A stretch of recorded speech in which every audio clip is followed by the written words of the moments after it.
हम लोग ये मानते थे कि हो सकता है कि नेता प्रतिपक्ष बनने के बाद श्री राहुल गांधी परिपक्व होंगे, लेकिन मुझे ये बोलते हुए अत्यंत खेद की अनुभूति हो रही है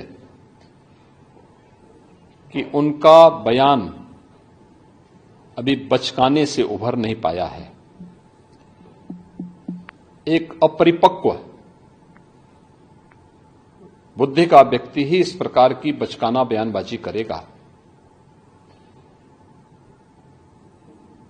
हिंदू भारत का मूल समाज है,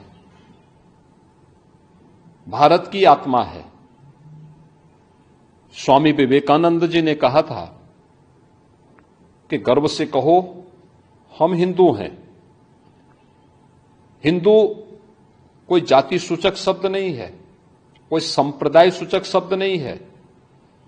मत और पंथ से अलग भारत की मूल आत्मा है। श्री राहुल गांधी के इस बयान ने, जिसमें हिंदुओं को बारे में जो टिप्पणियां की हैं, यह सत्य से परे भारत की मूल आत्मा को लहूलुहान करने जैसा है। भारत माता के लहूलुहान करने के इस प्रकार के दुर्भाग्यपूर्ण बयान के लिए श्री राहुल गांधी को देश की जनता से माफी मांगनी चाहिए। राहुल गांधी के इस बयान से जिन लोगों ने प्रत्यक्ष अप्रत्यक्ष रूप से राहुल गांधी के बारे में कोई भ्रम पाला होगा, उनका यह भ्रम अवश्य टूट गया होगा। मैं श्री राहुल गांधी के इस प्रकार के वक्तव्य की निंदा करता हूं और कांग्रेस पार्टी से कहता हूं कि वह श्री राहुल गांधी से भारत की जनता से माफी मांगने के लिए कहें। राहुल गांधी के दोनों बयान इस बात के प्रमाण है कि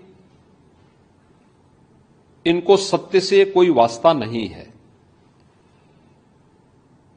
हमने लोकसभा चुनाव कैंपेन के दौरान भी देखा है, अनलगल प्रलाप करके इन्होंने जिस प्रकार की गुमराह करने वाले वक्तव्य दिए थे, झूठे वक्तव्य दिए थे।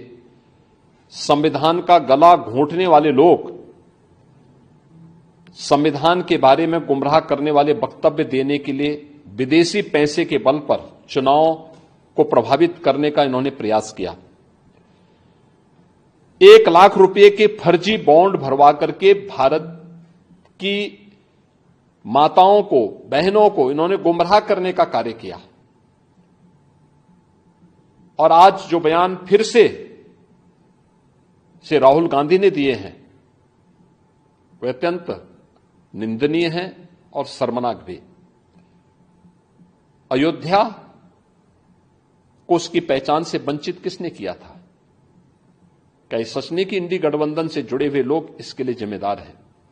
श्री राहुल गांधी और उनके सहयोगी इस बात के लिए जिम्मेदार हैं, जिन्होंने न केवल अयोध्या को वनवास दिया था, बल्कि सरयू मैया के रक्त के जल को भी रक्त रंजित करने का कार्य किया था।